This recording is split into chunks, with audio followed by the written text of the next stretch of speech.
लेके आएंगे तो बेंजीन आ गया, और इसके ऊपर बेटा हम क्या करेंगे, OCH3 लगा देंगे, तो ये अपने लिए क्या बन जाएगा बेटा, एनीसॉल।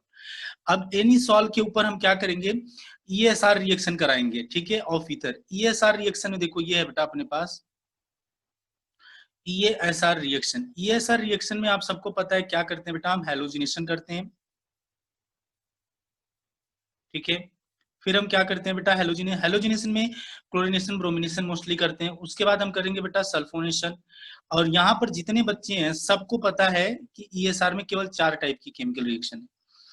फिर बेटा इसमें करते हैं हम नाइट्रेशन। फिर नेक्स्ट जो अपना आता है वो है बेटा इसमें Friedel craft FC reaction. Friedel craft में 2 टाइप की रिएक्शन होती है बेटा, एक FC अल्काइलेशन होता है और एक होता है FC एसाइलेशन, ठीक है। तो ये सारी चीजें अपने को पता है बहुत अच्छे से। तो सबसे पहले हम हैलोजिनेशन करते हैं। एक बड़ी अच्छी बात है, इसे एनीसॉल के बारे में समझ लेते हैं, ठीक है, बहुत ध्यान दीजिएगा। ये अपने पास O है, ये CH3 है, यहाँ पे देखिए इस तरह से हो गया। जो ऑक्सीजन के ऊपर लोन पेयर है तो ये रिंग को इलेक्ट्रॉन दे सकता है, यानी it can increase the electron density at ortho and para position, ठीक है। ऑर्थो और पैरा पोजीशन पे इलेक्ट्रॉन की डेंसिटी को इंक्रीज कर सकता है। इसलिए ये जो ग्रुप कहलाएगा, क्योंकि इलेक्ट्रॉन दे रहा है तो इसलिए इस ग्रुप का नाम क्या होगा, +M ग्रुप। और इलेक्ट्रॉनिटी क्या है, ज्यादा है, -I है, -I, क्योंकि ऑक्सीजन की इलेक्ट्रॉनिटी कार्बन से ज्यादा होती है।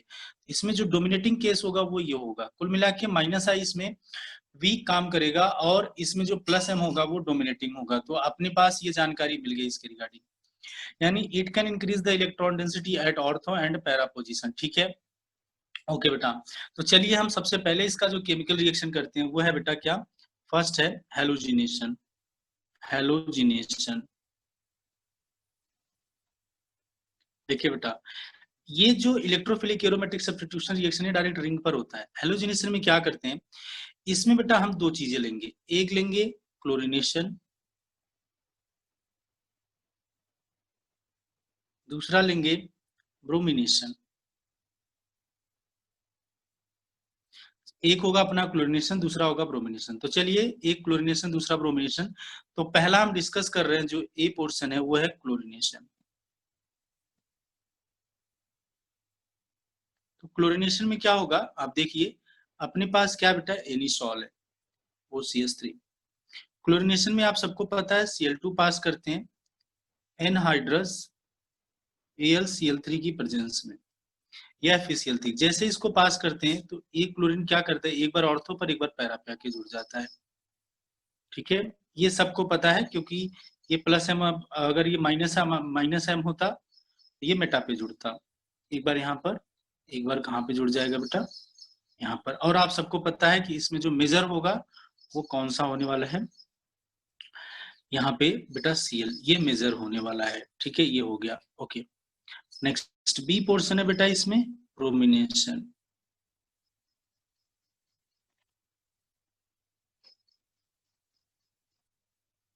ब्रोमिनेशन, ठीक है। ब्रोमिनेशन में देखिए हमारे पास क्या है बेटा, एनीसॉल है OCH3, इसमें हम Br2 पास करते हैं और एनहाइड्रस AlCl3 की प्रेजेंस में। तो क्या होता है हम लोग देखते हैं, एक बार OCH3 सिमिलर क्लोरीन की तरह ब्रोमीन भी काम करता है, एक बार ऑर्थो पर और एक बार क्या करेगा बेटा, पैरा पर। ये सारी चीजें हम लोग बहुत डिटेल पर देख चुके हैं क्लास 11th में, कि ऑर्थो पे कब जाएगा और पैरा पे कब जाएगा। ये हो गया। दूसरा हम ले आते हैं बेटा सल्फोनेशन, ठीक है। सल्फोनेशन में जो लुईस एसिड होता है, लुईस एसिड, यानी इसी को हम इलेक्ट्रोफाइल भी बोलते हैं, इधर होता है बेटा SO3, ठीक है। और क्लोरिनेशन में जो होता है Cl+ होता है, ब्रोमिनेशन में Br+ होता है, सल्फोनेशन में बेटा इलेक्ट्रोफाइल जो होता है वो SO3 होता है। तो चलिए इधर देखते हैं, इसमें क्या होगा अपने पास, देख लीजिए एनीसॉल है। अब इस पे रिएक्शन हम किससे करवा रहे हैं, सल्फोनेशन, यानी कॉन्सेंट्रेटेड H2SO4 से, और इसे हीट कर दे रहे हैं। तो क्या मिलेगा अपने पास, OCH3 यहाँ पर है, उसके साथ अपने को मिल जाएगा यहाँ पे एक बार SO3H यहाँ मिल जाएगा, और एक बार कहाँ मिल जाएगा, पैरा पोजीशन पे, OCH3 और SO3H, ठीक है, ऑर्थो सल्फोनिक टॉलुइल्डिहाइड, ठीक है, टॉलुइक क्या एनिसॉल, ये सारे प्रोडक्ट्स आपको मिलते चले जा रहे हैं। अब आता है अपने पास तीसरा, वो है बेटा नाइट्रेशन। नाइट्रेशन में जो रीजेंट यूज करते हैं, एक तो होता है कॉन्सेंट्रेटेड HNO3, दूसरा रीजेंट कॉन्सेंट्रेटेड H2SO4, ये दो रीजेंट यूज करते हैं, ठीक है। तो इसमें जो लुईस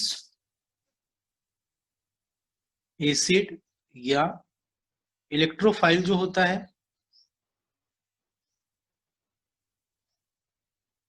वो होता है बेटा NO2 प्लस होता है। क्या होता है? NO2 plus. तो चलिए, इसका मतलब इसमें NO2 जुड़ेगा, अपने पास OCH3 है, ठीक है, और इस पे हम नाइट्रेशन करवा रहे हैं। अब रीजेंट तो आपको लिख दिया हूं ऊपर नाइट्रेशन में, तो ये अपने को क्या मिलेगा, OCH3 यहाँ एक बार मिल जाएगा, और यहाँ पे क्या मिलेगा बेटा, NO2। फिर दूसरी बार क्या होगा, बेंजीन रिंग तो है ही है, OCH3, फिर यहाँ पे क्या मिल जाएगा, NO2 मिल जाएगा, ठीक है। तो ये अपने पास इधर होगा। अब हमारे पास जो फोर्थ पोर्शन है वो है FC reaction, Friedel craft reaction. तो फ्रीडल क्राफ्ट में दो टाइप का होता है, FC एल्काइलेशन और दूसरा होता है FC एसाइलेशन। इसमें जो हम रीजेंट यूज करते हैं वो होता है RCl और उसके बाद एनहाइड्रस AlCl3, ठीक है। और इसका जो इलेक्ट्रोफाइल होता है वो होता है बेटा R+, इलेक्ट्रोफाइल R+ होता है। अब R आपका कुछ भी हो सकता है, R आपका CH3 भी हो सकता है, C2H5 भी हो सकता है, ठीक है। तो एनिसॉल अपने पास है, हो गया। अब इस पे क्या करिए आप, CH3 Cl फॉलो करा दीजिए, एनहाइड्रस AlCl3 की प्रेजेंस में, तो आपको देखने को बड़ा अच्छा सा मिलेगा। OCH3 यहाँ पे एक बार CH3 यहाँ जाएगा और प्लस OCH3 एक बार आपका CH3 यहाँ आ जाएगा। तो दोनों बार आपने देखा, इसको समझा बहुत बढ़िया से, ये रहा। अब नेक्स्ट अपने पास आता है एसाइलेशन।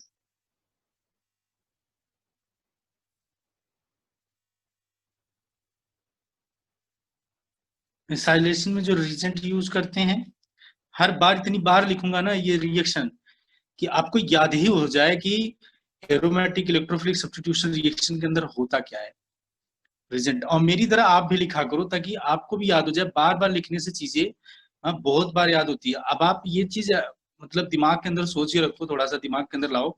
11th क्लास से कितनी बार इस चीज को मैं पढ़ा चुका हूँ, फ्रीडल क्राफ्ट वगैरह बहुत बार पढ़ा चुका हूँ। इतनी बार पढ़ा चुका हूँ कि तुमको याद ही हो गया कि aromatic electrophilic aromatic substitution reaction 4 ही टाइप की होती है बस, ठीक है। ये अपने पास आ गया। इसमें जो इलेक्ट्रोफाइल होगा ये भी मैंने आपको पढ़ा रखा है, वो होता है RCO+, ठीक है, ये होता है इलेक्ट्रोफाइल, ठीक है। अब देखिए हम लोग इस पे रिएक्शन करते हैं, अपने पास ये है एनिसॉल, ठीक है। अब इस पे हम क्या करेंगे रिएक्शन करके, हम इस पे जो फॉलो करते हैं पहला reagent CH3 COCl, CH3 COCl, दूसरा रिएजेंट एनहाइड्रस AlCl3 की प्रेजेंस में इसको जब पास करते हैं तो हम लोग देखते हैं एक बार OCH3 यहाँ, COCH3 यहाँ प्लस OCH3 यहाँ के बाद COCH3 यहाँ, ठीक है। ये इस तरह से प्रोडक्ट मिलते हैं। तो ये आप लोग को समझ में आ गया होगा कि केमिकल रिएक्शन इसकी पूरी खत्म। तो ईथर भी आपका पूरा खत्म। बहुत ज्यादा ईथर में नॉलेज देके भी कोई फायदा नहीं है। वो इसलिए फायदा नहीं है बेटा क्योंकि सिलेबस में अब चीजें कम हो गई हैं, ठीक है। तो कम होते हुए चीजों को देखते हुए हम लोग इस चीज को यहाँ पे रख रहे हैं, ठीक है। बहुत ज्यादा पढ़ा के आखिर क्या फायदा, कि जब वो चीजें पूछी ही नहीं जाएंगी। जैसे क्राउन होता है, क्राउन स्ट्रक्चर ऑफ ईथर या क्राउन ईथर, तो ये सब चीजें नहीं, अब मुझे नहीं लगता ये सब चीजें सिलेबस से भी हट गई हैं और पूछी भी जाएंगी। जब चीजें सिलेबस से हट गई तो मतलब ही नहीं बनता पूछने का, ठीक है। तो इसलिए इन सब चीजों को पढ़ाने का कोई फायदा ही नहीं है बेटा, ठीक है। अब हम लोग जो देखते हैं वो नेक्स्ट है, नेक्स्ट चैप्टर अपना स्टार्ट करते हैं।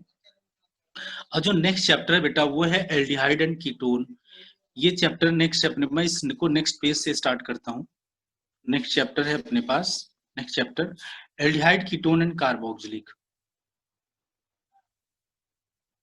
एल्डिहाइड, दूसरा है बेटा कीटोन, तीसरा है बेटा कार्बोक्सिलिक।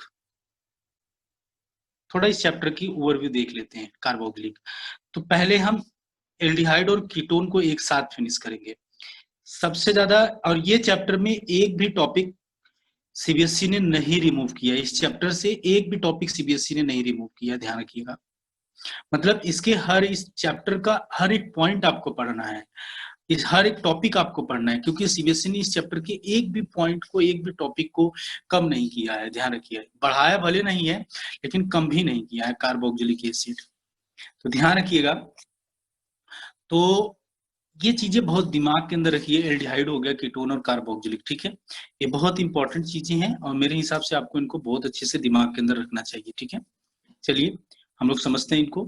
तो सबसे पहले जो हम डिस्कस करेंगे वो एल्डिहाइड कीटोन करेंगे। तो हम सबसे पहले चलते हैं स्ट्रक्चर देखने के लिए, structure of aldehyde and ketone. देखिए बेटा, देखिए बेटा एल्डिहाइड एंड कीटोन के स्ट्रक्चर देखते हैं। देखिए बेटा हमारे पास सबसे पहले देखिए एल्डिहाइड पहचानने का एक एक चीजें पढ़ाऊंगा बेटा, कोई भी बेसिक्स एकदम उठाऊंगा, क्योंकि मुझे पता है इस बार के पेपर में जब चीजें लिमिटेड रखी गई हैं तो बेसिक भी पूछी जाएगी सबसे ज्यादा। आप लोग इसलिए हवाबाजी मत करिएगा, सारी चीजें जो 1 बाय 1 पढ़ा रहा हूँ सिंसियरली उसको पढ़िए और रिविजन करते आइए। ऑर्गेनिक के चैप्टर से रिवीजन करते आइए, जितना आप रिवीजन करेंगे बेटा उतनी ऑर्गेनिक आपकी स्ट्रांग होगी। और ये गोल्डन अपॉर्चुनिटी आपको मिली है कि कम सिलेबस में ज्यादा स्कोर करने का। अगर ये मौका आप बहुत छोड़ दिए तो समझ जाइए पूरी जिंदगी आप पछताओगे।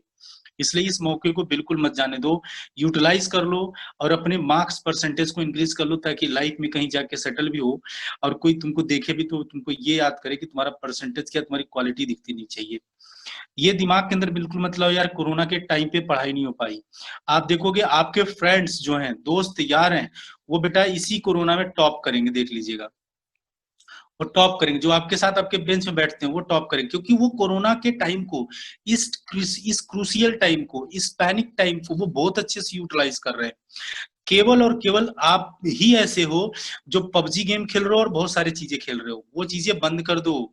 अब तो बिल्कुल बंद करके पढ़ाई करना स्टार्ट करो। गेम बेटा 1 साल बाद भी वही गेम रहेंगे, और क्या नहीं रहेगा, ये टाइम नहीं रहेगा +2 जो आपके पास अब टाइम चल रहा है। ये टाइम कभी नहीं आने वाला दोबारा, सारी चीजें दोबारा आ जाएंगी, हर एक इंटरटेनमेंट दोबारा आ जाएगा, दोस्त यार भी। याद रखना, कामयाब इंसान के पीछे पूरी दुनिया दौड़ती है, और जो कामयाब नहीं होता ना उसको कोई नहीं पूछती है, ध्यान रखिएगा, ठीक है। एल्डिहाइड एंड कीटोन्स, ठीक है, इसके बारे में हम डिस्कस करेंगे, इनके स्ट्रक्चर्स को। तो सबसे पहले हम एल्डिहाइड के स्ट्रक्चर्स को देख रहे हैं। एल्डिहाइड, एल्डिहाइड पहचानेंगे क्या बेटा, RCHO, ये एल्डिहाइड है। एल्डिहाइड में CHO जो ग्रुप है ये एल्डिहाइड को रिप्रेजेंट करता है। R हो गया, C हो गया, डबल बॉन्ड हो गया, H हो गया। अब देखिए ये क्या है, कार्बन। इस कार्बन की हाइब्रिडाइजेशन चेक करते हैं, देखो बहुत ध्यान समझिए आप।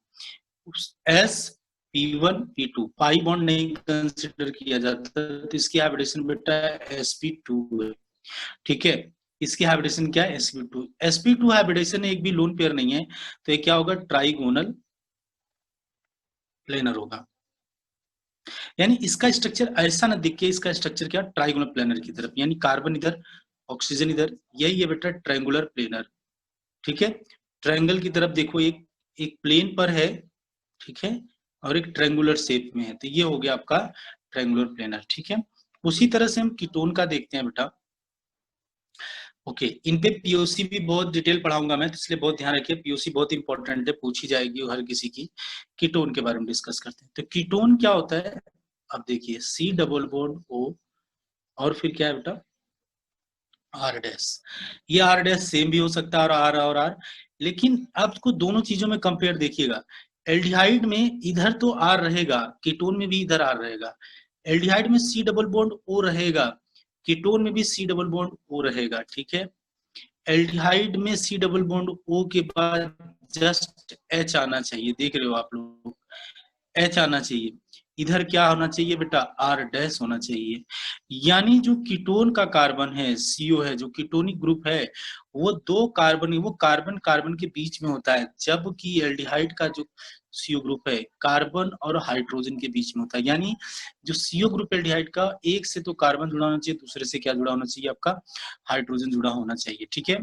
तो आपको शायद ये बड़ी बातें शायद क्लियर हो रही होंगी, समझ में भी आ रहा होगा बहुत अच्छे से, कहाँ पे क्या जुड़ा होना चाहिए और कैसे जुड़ा होना चाहिए। तो आपको ये सारी चीजें क्लियर हो गई, कैसे क्या हो रहा है। आगे देखिए, ये अपने पास ये जानकारी इधर से आ गई। हम कीटोन के बारे में आगे पढ़ाई कर रहे हैं, स्ट्रक्चर के बारे में हमने देखा कीटोन का स्ट्रक्चर, तो हम लोग पहले उसका रिप्रेजेंटेशन देख लिया। हाइब्रिडेशन चेक करो, sp1p2, इसकी भी हाइब्रिडेशन क्या है बेटा, sp2, यानी triangular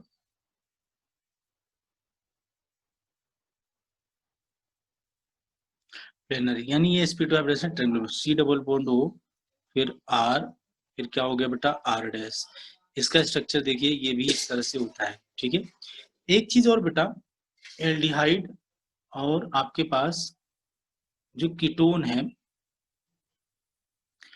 compounds are also known as carbonyl compound. देखिए कैसे, आप देखिए C double bond O H और C double bond O R, इस ग्रुप को बेटा बोलते हैं, C double bond O group को बोलते हैं कार्बोनिल ग्रुप।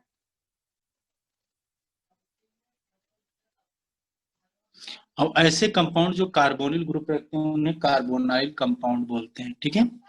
ठीक है बेटा, अब देखिए नेक्स्ट है बेटा, इनके नोमेनक्लेचर पे आते हैं।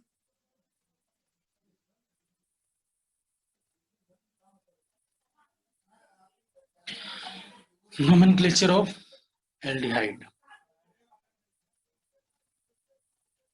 ये सारी चीजें आपको 11th क्लास में पढ़ा चुका हूँ, ठीक है। फिर भी मैं एक डिवीजन पॉइंट ऑफ व्यू इसलिए बताता हूँ ताकि आपको ये सारी चीज दिक्कत ना करे और आप एक कंफर्टेबल जोन में इस चीजों चैप्टर को पढ़ो बस। एल्डिहाइड है, बहुत ध्यान समझिएगा, बहुत ध्यान समझिए बेटा, इस सब चीजों को बहुत इंपॉर्टेंट है। इसके लिए बेटा हम जो लगाते हैं, दो तीन चीजें हैं जो सेकेंडरी, इसके लिए जो प्रीफिक्स लगाते हैं ब्रांच में जब आता है, ये जब ये ब्रांच में आता है सेकेंडरी प्रीफिक्स में जब लगाते हैं, तो इसके लिए हम फॉर्मल लगाते हैं, सेकेंडरी प्रीफिक्स फॉर्मल।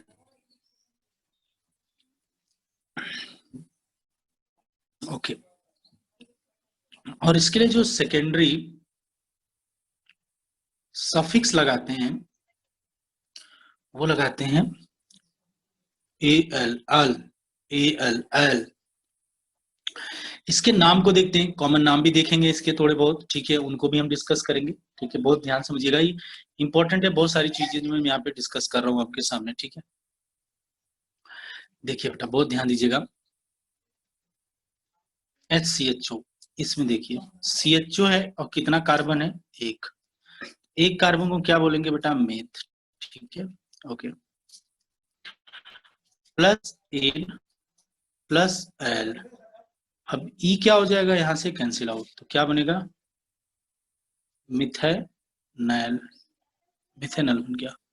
ये तो इसका आईपीएससी नाम है, इसका कॉमन नेम क्या है बेटा, एक कार्बन है इसलिए इसका कॉमन नेम है फॉर्मल डिहाइड। याद रखिएगा, कॉमन नेम से ज्यादा पुकारा जाएगा फॉर्मल डिहाइड, ठीक है। आ जाइए हम लोग नेक्स्ट पे आते हैं। ये बेटा CH3CHO, ये बहुत इंपॉर्टेंट है, दूसरा कंपाउंड ले रहा हूं। कितने कार्बन है, एक कार्बन, फिर दूसरा कार्बन, इसको बोलेंगे एथ, फिर एन। आप सबको पता है एल लगने से पहले ई हट जाएगा, इथेनॉल, ठीक है, ये हो गया। इसका जो ये तो आईपीएससी नाम है बेटा इसका,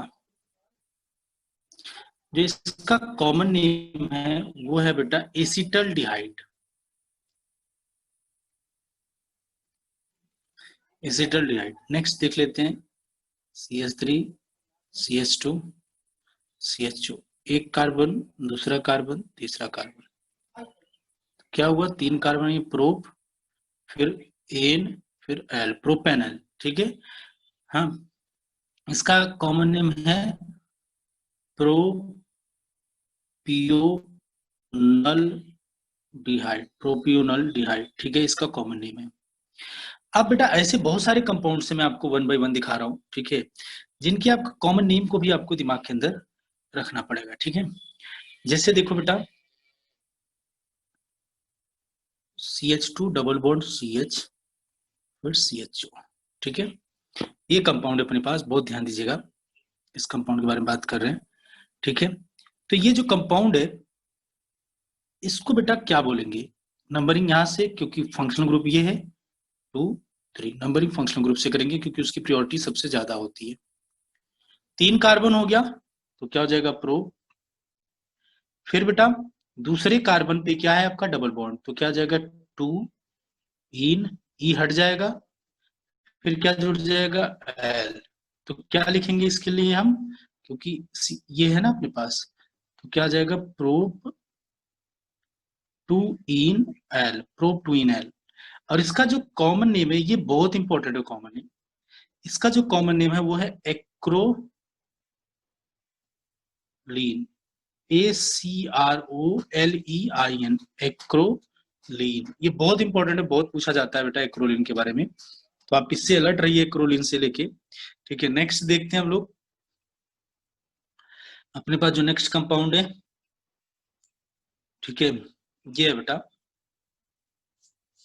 CH3 CH double bond CH, फिर CHO, 1 2 3 4। ठीक है, क्या नाम आ जाएगा बेटा, 4 कार्बन तो ब्यूट, IUPAC नाम, फिर 2 पर क्या है, इन है, फिर एल है, ब्यूटिनल।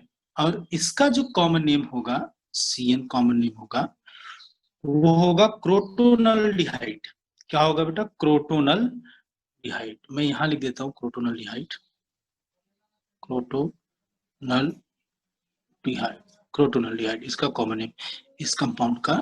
ठीक है, तो जिसको हम एक्रोलिन बोल रहे थे वो आपके पास यहाँ पर है, क्रोटोनल डिहाइड आपका पास यहाँ पर है। तो आपको एक चीजें समझ में आ रही है, एक्रोलिन कौन सा है, क्रोटोनल डिहाइड कौन सा है। नेक्स्ट आ जाते हैं अपने पास, ये सारे कंपाउंड्स अपने पास मिल गए, एक्रोलिन क्रोटोनल डिहाइड कैसे क्या है, इनको हम समझ भी ले रहे हैं। तो ये जब कंपाउंड अपने पास आ रहे हैं, एक कंपाउंड और आपको बता देता हूं, ये है, इनको याद भी रखना है, C6H5 यहाँ पे, CH डबल बॉन्ड CH, फिर CHO। ठीक है, इसके लिए मैं इसका कॉमन नेम आपको बता दे रहा हूं, इसका कॉमन नेम सिनामल्डिहाइड।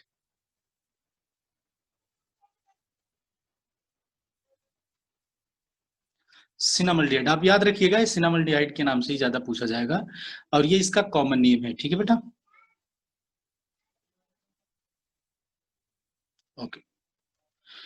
ठीक है, आज आगे चलते हैं हम लोग, यहां तक हो गया अपने पास, सिनामल्डिहाइड में हमने डिस्कस कर दिया। अब हम थोड़ा कीटोन के बारे में डिस्कस करते हैं। IUPAC नेम ऑफ कीटोन, इसकी नेमिंग के बारे में डिस्कशन करते हैं, कीटोन की नेमिंग के बारे में। चलिए देखते हैं कीटोन की नेमिंग को लेके। ठीक है, अब देखो कीटोन की नेमिंग को लेके क्या जानकारी मिलती है। हाँ, इसमें थोड़ी IUPAC और कीटोन को छोड़ो, अभी थोड़ा सा एक दो कंपाउंड जो इंपॉर्टेंट है वो मैंने नहीं बताया आपको, मैं दिखा देता हूँ आपको। CHO ये कंपाउंड बहुत ध्यान समझिएगा, ये सारी चीजें मैं ऑलरेडी डिस्कस भी कर चुका हूँ 11th में, फिर भी मैं आपके सामने इसलिए डिस्कस कर रहा हूँ ताकि एक बार रिवाइज हो जाएगा तो बढ़िया रहेगा आपके लिए, ताकि कोई डाउट ना है। इस कंपाउंड का नाम ट्राई करिए आप, CHO सिंगल बॉन्ड CHO, क्या है बताइए आप लोग हमको इस कंपाउंड का नाम।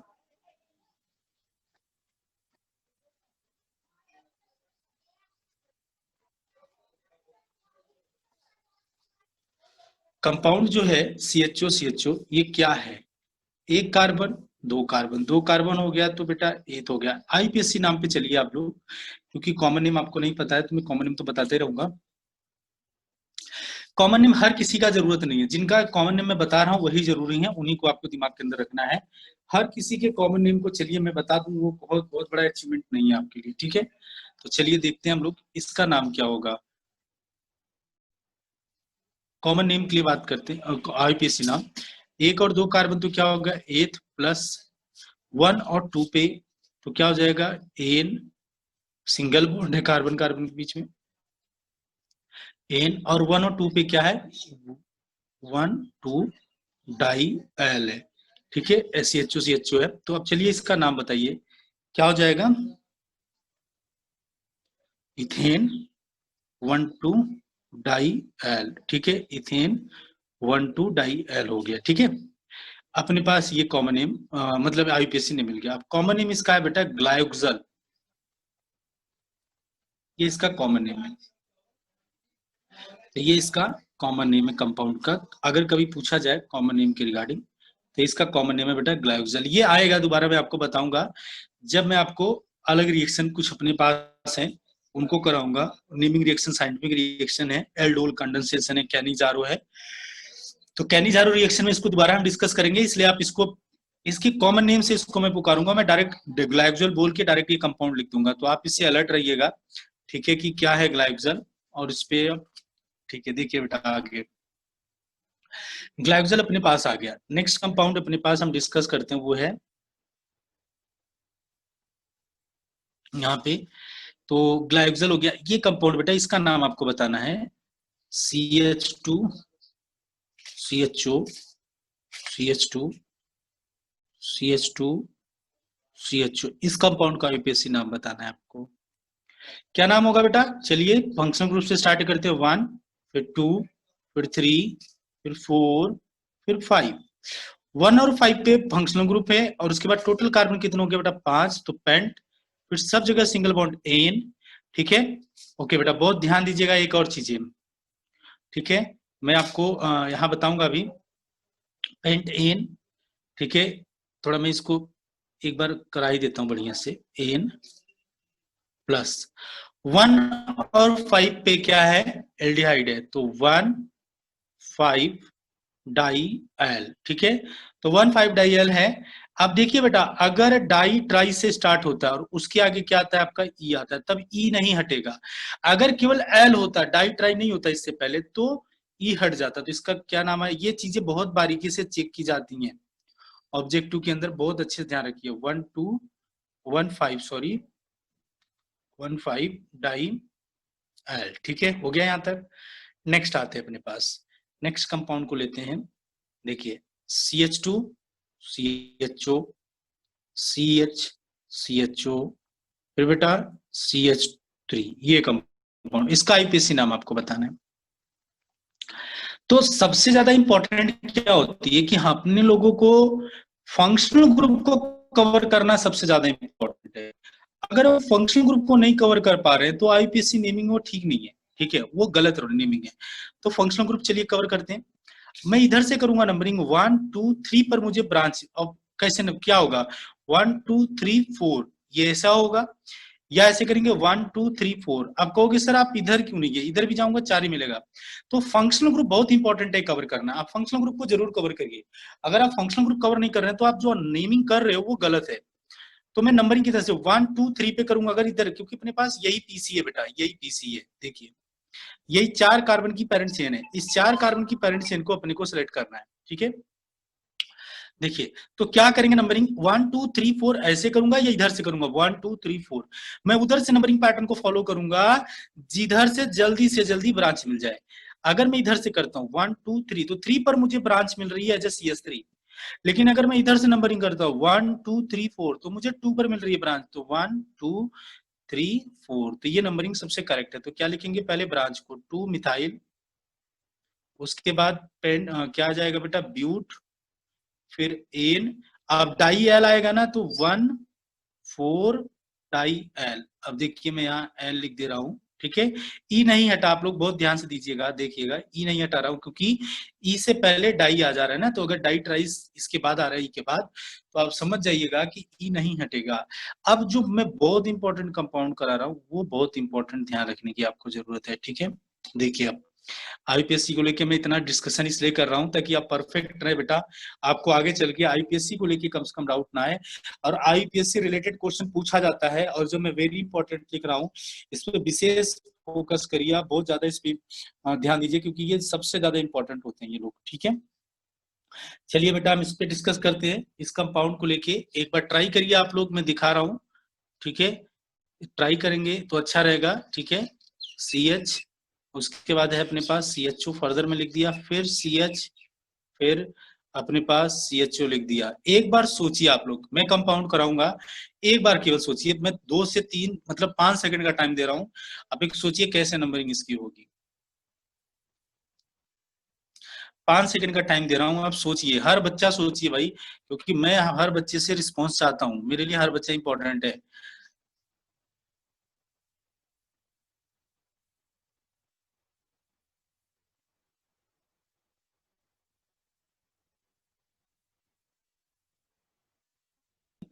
फोर, फाइव, ठीक है,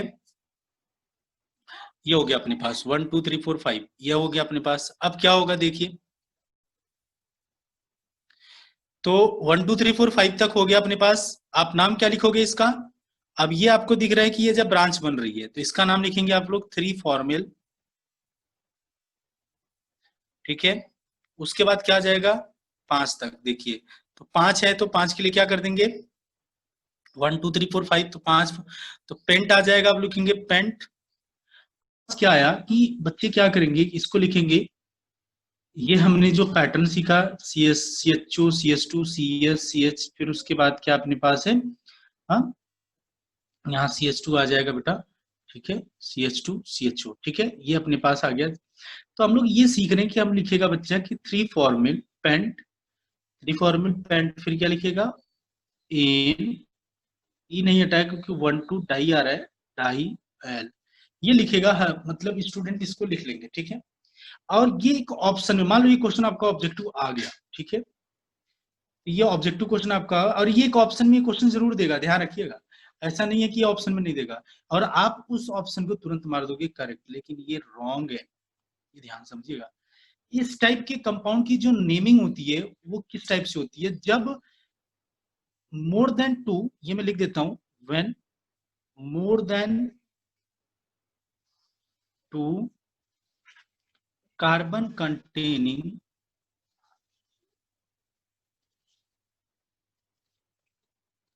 functional group attached with a chain, then its IUPAC numbering done as। इसमें कैसे आईपीएससी नंबरिंग करेंगे, देखिए बहुत ध्यान से समझिएगा, मैं दोबारा इसको, ये मैं पहली बार, जब सीएचओ है इस तरह से, तो सीएचओ को एल न लिख के फॉर्मल डिहाइड लिखा जाएगा, सॉरी फॉर्मल, सॉरी एसिटल, उसको हम लिखेंगे कार्बो, कार्बो, carpal डिहाइड, कार्बो, carpal, carpal डिहाइड, carpal डिहाइड। CN को बोलेंगे कार्बोनाइट्राइल, अगर इस तरह से सीएचओ होगा तो सी ओ ओ एच है, तो कार्बोक्सिलिक एसिड। ठीक है, सी ओ सी एल होगा तो इसे लिखेंगे कार्बोनिल क्लोराइड। ठीक है, अब अगर सीओ एन एच टू होगा तो इसे बोलेंगे कार्बोक्सा, कार्बोक्सामाइड। ये ऐसी चीजें हैं बेटा, यही चीजें आपसे बार बार पूछी जाएंगे, तो अपने पास जो कंपाउंड है मैंने आपको दिखाया ये है।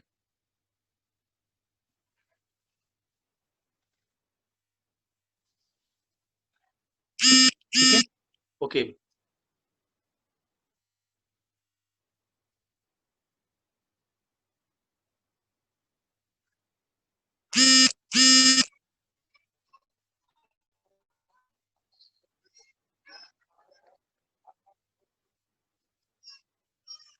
रहे थे क्या कि अपने पास ये कंपाउंड आ गया, ठीक है, इस कंपाउंड को अपने नेमिंग करना है। मान लीजिए ये कंपाउंड अपने पास और इस कंपाउंड की नेमिंग करना है। जो रियल नेमिंग होगी ये क्या होगी, आप भी क्या देखिए, जो आपका कार्बन कंटेनिंग फंक्शनल ग्रुप है, ये सारा का सारा कार्बन कंटेनिंग फंक्शनल ग्रुप एक सीधी चेन में जुड़ा हुआ है एक से।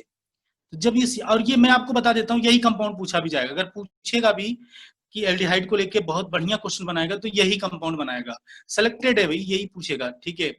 तो पता है ना, इतने साल से ये सारा पूछ रहे हैं। तो अब क्या हो जाएगा, ये इसमें क्या हो गया, 3 हो गए, 1 2 3, ठीक है। तो क्या हो जाएगा, प्रोपेन, पहले आप इसको लिख लीजिए प्रोपेन, पहले इनको रखिए। अब ये जो CHO है सभी, इनको क्या बोलेंगे, पहले पोजीशन पे भी जुड़े हैं, दूसरे, इसको समझते नोमेनक्लेचर ऑफ कीटोन को, देखिए बेटा।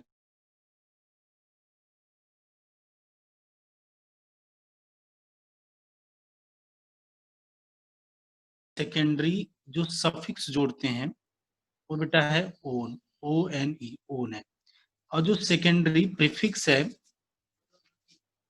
वो है ऑक्सो, या इसके लिए बेटा हम कीटो जोड़ते हैं, ठीक है। देखिए जैसे अपने पास IUPAC नेमिंग हम करने चल रहे हैं, CH3 सबसे छोटा कीटोन यही है बेटा, स्मॉलेस्ट कीटोन। तो कई बार आपसे पूछा भी जाए कि सबसे छोटा जो कीटोन होता है उसमें कितने कार्बन होते हैं, तो सबसे छोटे कीटोन में बेटा 1 2 3 कार्बन, इससे छोटा कीटोन कोई हो ही नहीं सकता। तो इसमें 3 कार्बन है, तो देख लीजिए 1 2 3 कार्बन है। अब इसको हम चलते करते हैं, क्या नाम आएगा बेटा, प्रो एन। अब 2 पर कीटोनिक ग्रुप है ये ग्रुप, इसके लिए हम कीटोनिक ग्रुप लगाएंगे 2 ऑन। तो प्रोपेन 2 ऑन, ये सारी चीजें आप पढ़ चुके हैं, इसलिए मुझे बार बार इतना सारी चीजें पढ़ाने की जरूरत नहीं है। फिर भी मैं आपके एक बेसिक को क्लियर करने के लिए ये सारी चीजें बता रहा हूँ आपको बार बार, ठीक है। उसके बाद देखिए अपने पास आ गया, इस कंपाउंड का कॉमन नेम है बेटा एसीटोन, ठीक है, एसीटोन। ओके, नेक्स्ट है अपने पास CH3 CH2 C double bond O, फिर CH3। इस कंपाउंड का नेमिंग करते हैं 1 2, इधर से नंबरिंग करेंगे जिधर से अपने को जल्दी से जल्दी फंक्शनल ग्रुप मिल जाए, ठीक है। ये हो गया 1 2 3, इसका नाम क्या होगा, ब्यूट, ठीक है, 2, फिर उसके बाद ब्यूट एन, ई हट जाएगा, ये हटा दिया 2, उसके बाद क्या आएगा बेटा O, 2 पर कीटोनिक ग्रुप है ना, ये अपने पास हो गया। जैसे इसका नाम क्या होगा बेटा, ये आपको दिमाग में रखना है, कीटोन के बारे में इतना ज्यादा रिसर्च भी नहीं करना अपने को, इसका कॉमन नेम आपको रखना है दिमाग के अंदर है। इसका जो कॉमन नेम है ये है बेटा एसिटोफिनॉल, एसिटोफिनॉल। चलिए इधर और दिखा देते हैं एक और, इसी को हम इस तरह से दिखाते हैं कि ये जो है C6H5 हुआ, इसको CO, इसको CH3, इस तरह से भी दिखाया जाता है। नेक्स्ट अपने पास है बेटा, ये कंपाउंड है CO C6H5, या इसी को हम ऐसे दिखाते हैं C6H5 CO C6H5, इसका नाम क्या होगा, बेंजोफिनॉल,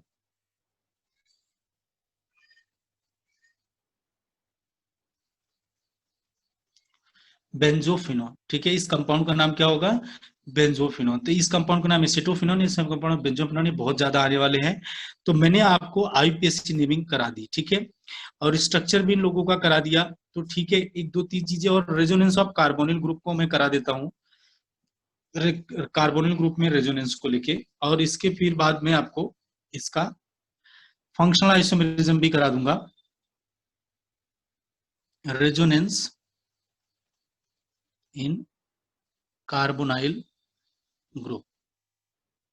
कार्बोनाइल ग्रुप में रेजोनेंस कराते हैं, ये देखिए अपने पास कार्बोनाइल ग्रुप ये रहा, ठीक है, इसमें रेजोनेंस कराना है, तो इस बॉन्ड को आप इस तरह से इधर तोड़ दो, जैसे तोड़ोगे बेटा क्या हो जाएगा, CO माइनस प्लस, ठीक है, इधर से ये, तो ये इसके अंदर रेजोनेंस है। कहने का मतलब क्या है, आपको इस बात पे अलर्ट रहना पड़ेगा, जो CO ग्रुप है, जो CO ग्रुप है, ये CO ग्रुप जो है ये प्लस और ये माइनस की तरह काम कर रहा है। यानी अगर मुझे इस CO ग्रुप को तोड़ना पड़े, तो ऑक्सीजन के ऊपर क्या आएगा, माइनस, और कार्बन के ऊपर क्या आएगा, प्लस चार्ज, ठीक है। आगे यहां तक समझ में, CO ग्रुप कार्बोनिल कंपाउंड को लेके, ठीक है। ये अपने पास जानकारी इधर आ गई। नेक्स्ट है बेटा अब हम जो चीजें डिस्कस करेंगे, हम थोड़ा इसका आइसोमेरिज्म डिस्कस कर देते हैं, क्योंकि इसकी आइसोमेरिज्म थोड़ी इंपॉर्टेंट भी है, isomerism of aldehyde and ketone.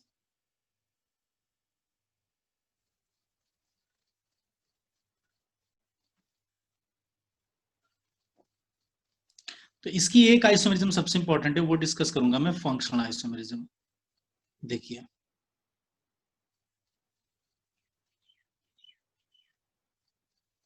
देखिए बेटा, जो एल्डिहाइड है ना वो कीटोन में कन्वर्ट होगा, ठीक है, कीटोन में, लेकिन must have at least 3 carbon atom,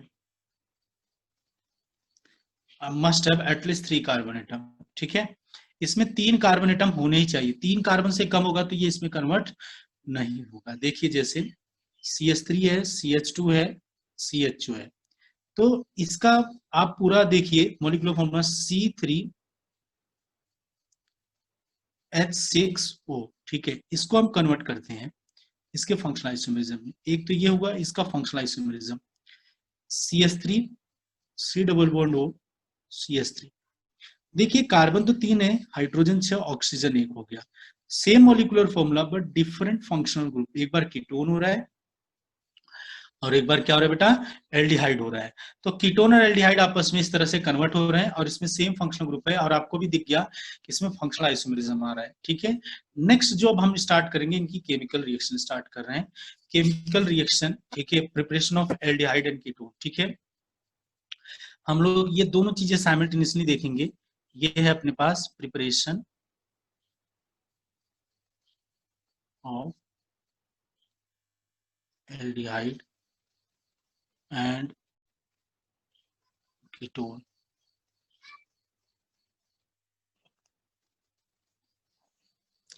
aldehyde and ketone, ठीक है, preparation of aldehyde and ketone. पहला है बेटा फ्रॉम, मतलब दोनों को मैं प्रिपेयर करना चाहता हूँ एल्डिहाइड कीटोन को। मैंने अभी तक कार्बोक्सिलिक एसिड को डिस्कस नहीं किया है, कार्बोक्सिलिक एसिड एल्डिहाइड कीटोन के बाद में ही डिस्कस करूंगा, और ये काफी बड़ा चैप्टर है और इंपॉर्टेंट चैप्टर है, क्योंकि इसमें 3 चैप्टर का बेटा क्या है, कॉम्बिनेशन है, ठीक है। और आप इस चीज को बहुत अच्छे समझ भी रहे होंगे कि कितना इंपॉर्टेंट, सबसे ज्यादा इंपॉर्टेंट है चैप्टर ये मैं आपको बता दे रहा हूँ। अब ये मत करना सर हर चैप्टर पढ़ाते हो आप तो उसमें ये कहते हो सबसे ज्यादा इंपॉर्टेंट है, बेटा ईमानदारी से बोल रहा हूँ, इससे ज्यादा इंपॉर्टेंट कोई चैप्टर नहीं, क्योंकि ये कंप्लीट चैप्टर है। और जो जो दूसरे चैप्टर मैंने पढ़ाए हैं या नहीं पढ़ाए, उनसे कुछ पोर्शन क्या हो गया, हट गया है, कुछ टॉपिक को रिमूव कर दिया है। यही एक ऐसा चैप्टर है ऑर्गेनिक का +2 में जिससे एक भी टॉपिक को रिमूव नहीं किया गया है। हाँ समझ गए ना आप, इसका मतलब ये हो गया कि ये चैप्टर काफी इंपॉर्टेंट है, इस पे काफी प्रैक्टिस करेंगे, बहुत सारी मेहनत करेंगे, ठीक है, और बहुत बढ़िया करेंगे इस चैप्टर को। बस आपसे यही है कि आप बार बार रिवीजन करते रहो ताकि चीजें मैं करूं और आपको समझ में आ जाए। पहला है बेटा इसमें, पहला प्रिपरेशन कर रहे हैं फ्रॉम एल्कोहल, एल्कोहल से चीजों को बना रहे हैं, एल्कोहल से हम एल्डिहाइड और कीटोन कैसे बनाएंगे वो डिस्कस कर रहे हैं, ठीक है। फ्रॉम एल्कोहल, देखिए एल्कोहल से, एल्कोहल से बेटा कैसे बनाया जाता है, ये चीजें कई टाइप्स में, एक तो ऑक्सीडेशन करके अल्कोहल का, दूसरे डिहाइड्रेशन करके अल्कोहल का, ठीक है, कैटालिटिक डिहाइड्रेशन कर दीजिए अल्कोहल का, ठीक है, उससे आप बना सकते हो। तो सबसे पहले जो हम ये डिस्कस कर रहे हैं रॉम अल्कोहल में, वो देखिए, तो अल्कोहल से 2 तरीके से, कैसे बेटा, फ्रॉम ऑक्सीडेशन, ठीक है, फ्रॉम, और दूसरा बेटा इसमें दूसरा पार्ट फ्रॉम कैटालिटिक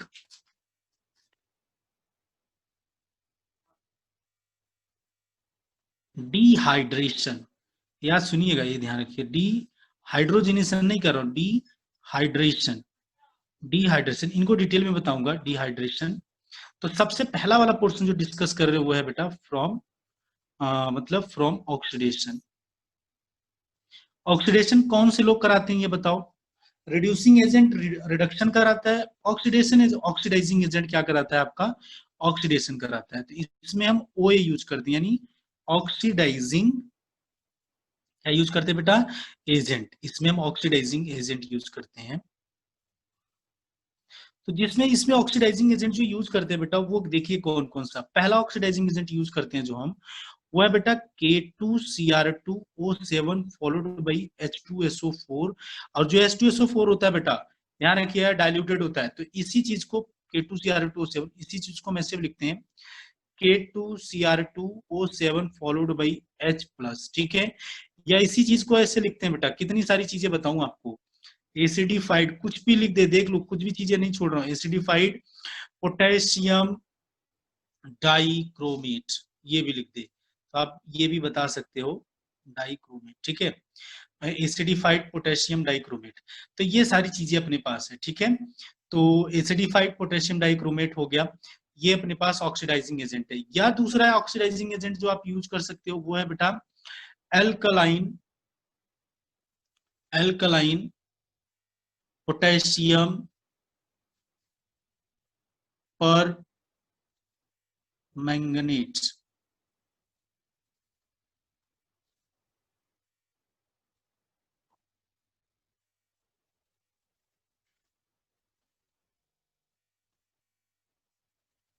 ठीक है, पोटेशियम परमैंगनेट। इसी चीज को हम ऐसे दिखाते हैं, पर मैग्नेट KMnO4 ये हो गया, फॉलोड बाई KOH यानी बेस, या इसी चीज को ऐसे दिखा सकते हैं KMnO4 ये हो गया भैया, इसको फॉलोड बाई OH- ये हो गया, ठीक है। तो पर मैग्नेट इस तरह से इसको हम रिप्रेजेंट कर देते हैं, पर मैग्नेट को। क्लियर है? तो पर मैग्नेट किस तरह से रिप्रेजेंट किया जा रहा है, आपको ये चीजें क्लियर हो गई होंगी, ठीक है। आगे चलिए देखते हैं हम लोग। नेक्स्ट अपने पास है, यहां तक अपने के पास डेटा मिल गया कि भाई पैरामैग्नेट, इनका काम क्या है, बहुत ध्यान से समझिएगा। जो हमारे पास CH, ये OH है, ठीक है। अगर इन दोनों में से कोई भी OH मैं यूज कर दूं ऑक्सीडाइजिंग एजेंट, याद करिएगा, तो ये लोग क्या करेंगे, बहुत ध्यान समझिए बेटा, इस चीज को बहुत सीरियसली समझिएगा और कैसे क्या हो रहा है, ठीक है। ये डायरेक्ट और सीधा सीधा इसको लेके जाएंगे किसमें, कार्बोक्सिलिक में कन्वर्ट कर देंगे, सीधा सीधा, ठीक है। ये ऑक्सीडाइजिंग एजेंट ये इसको डायरेक्ट किस में कन्वर्ट कर देगा बेटा, कार्बोक्सिलिक में, ठीक है। हाँ, ये कार्बोक्सिलिक में ले जाके इसको कन्वर्ट कर देगा, ठीक है। अगर मैं कोई भी ऑक्सीडाइजिंग एजेंट, देखिए हमारे पास ये है, जैसे ये CH है, ये OH है सेकेंडरी, और ये अपने पास R है, तो ये बेटा आप देखिए ये क्या प्राइमरी अल्कोहल है, और ये अपने पास क्या बेटा, सेकेंडरी अल्कोहल। ये अपने पास प्राइमरी अल्कोहल को डायरेक्ट कार्बोक्सिलिक में कन्वर्ट कर देगा। सेकेंडरी अल्कोहल को मैं आपको सारी चीजें बता रहा हूँ 1 बाय 1, ताकि आप कंफ्यूजन का 1% भी चांस आपके पास ना रहे। प्राइमरी अल्कोहल को सीधा सीधा मैं कार्बोक्सिलिक में कन्वर्ट कर दे रहा हूँ। सेकेंडरी अल्कोहल जो अपने पास ऑक्सीडाइजिंग एजेंट कर रहा हूँ, ये बेटा अल्कोहल ये क्या करेगा, इसको कीटोन में डायरेक्ट कन्वर्ट कर देगा, ये ध्यान रखिए, कीटोन में। कार्बोक्सिलिक में इसको कन्वर्ट नहीं कर पाता है, कार्बोक्सिलिक को डायरेक्ट प्राइमरी अल्कोहल को कार्बोक्सिलिक, सेकेंडरी अल्कोहल को कीटोन में कन्वर्ट कर देता है। आप देख रहिए बहुत ध्यान से। अब अपने सामने बहुत बड़ा इशू आया कि हम तो क्या कर रहे थे, आप कहोगे सर आप तो हमको प्रिपरेशन सिखा रहे हो एल्डिहाइड और कीटोन बनाने की, और जब आपने कहा कि भैया हम अल्कोहल से बनाएंगे और हम ऑक्सीडाइजिंग एजेंट यूज करेंगे, और आपने ऑक्सीडाइजिंग एजेंट ये यूज किया कि K2Cr2O7 फॉलोड बाय H+, दूसरा आप ऑक्सीडाइजिंग एजेंट यूज कर रहे हो एसिडिफाइड KMnO4, एल्कलाइन KMnO4, ये आपने यूज किया। जैसे आपने इनमें से कोई भी ऑक्सीडाइजिंग एजेंट यूज किया, जो मेरे पास प्राइमरी अल्कोहल था वो तो कार्बोक्सिलिक में कन्वर्ट हो गया। अब हमको आपने बोला कि भाई हमको एल्डिहाइड बना के दोगे, कीटोन बना के दोगे, तो चलो सेकेंडरी अल्कोहल से आपने कीटोन तो बना दिया, लेकिन प्राइमरी अल्कोहल से मुझे आप एल्डिहाइड बना के क्यों नहीं दिए।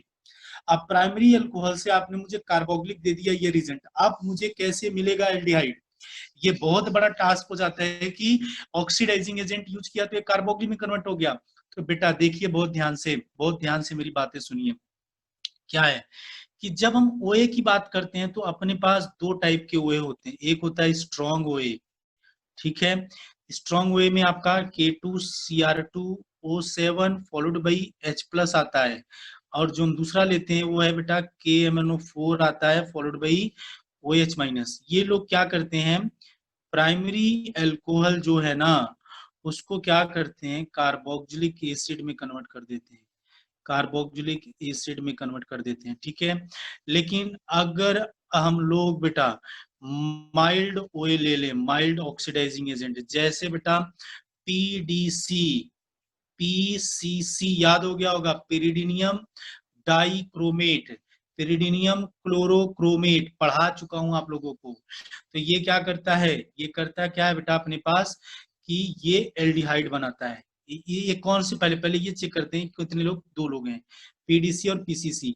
ये क्या करते हैं, जो अपने पास प्राइमरी अल्कोहल है ना बेटा, उसको एल्डिहाइड में कन्वर्ट करते हैं। ठीक है, देखो ये जो सेकेंडरी अल्कोहल होगा ना, सेकेंडरी अल्कोहल याद रखिएगा, ठीक है, वो क्या करेगा, उसको एक कीटोन में कन्वर्ट कर देगा। जो प्राइमरी अल्कोहल उसको तो कार्बोक्सिल में कन्वर्ट कर दिया, सेकेंडरी अल्कोहल को कीटोन में कर देगा, ये प्राइमरी अल्कोहल को एल्डिहाइड में कर देगा। और जो सेकेंडरी अल्कोहल होगा ना, उसको सेकेंडरी अल्कोहल जो है उसको किस में कन्वर्ट करेगा बेटा, ये कीटोन में कन्वर्ट करेगा, ध्यान रखिएगा। Secondary alcohol converted into ketone, और प्राइमरी अल्कोहल किस में कन्वर्ट हो जाएगा, आपका एल्डिहाइड में कन्वर्ट हो जाएगा। ठीक है, तो आप इसको बहुत ध्यान समझिए, ठीक है, कि किसमें क्या हुआ। इसलिए अगर मेरे पास क्या है, अब मैं क्या करूंगा, यहाँ पर प्राइमरी अल्कोहल CH3 CH2OH है। अगर मैं, देखिए बहुत ध्यान से, अगर मैं यहाँ पर K2Cr2O7 जो स्ट्रॉन्ग ऑक्सीडाइजिंग एजेंट है, फॉलोड बाई H+ में यूज करता हूँ, तो ये CH3COOH कार्बोक्सिलिक में, मैं इधर बना देता हूँ CH3COOH कार्बोक्सिलिक एसिड में इसको कन्वर्ट कर देगा। लेकिन अगर मैं यहीं PCC यूज कर रहा हूं, तो ये इसको क्या करेगा, एल्डिहाइड में यानी एसिटल्डिहाइड में कन्वर्ट कर देगा। तो बहुत ध्यान से समझिए बेटा, हाँ, कि किसको किस में कन्वर्ट कर रहा है। इसलिए आपको रीजेंट भी बहुत सोच समझ के ही यूज करना पड़ेगा, मनमानी आप नहीं रीजेंट यूज कर सकते हो। ठीक है, इसके लिए बहुत अलर्ट रहिए बेटा, कि कोई भी रीजेंट पता चला आप ऐसे उठा के नहीं रख सकते हो, आपको सिंसियरली सारे रीजेंट को रखना पड़ेगा। रचना मैम, आज की क्लास यही ओवर करते हैं हम लोग। ठीक है, कल हम मतलब परसों, कल क्लास नहीं अपनी, परसों क्लास होगी, उसको हम आगे बढ़ाते हैं।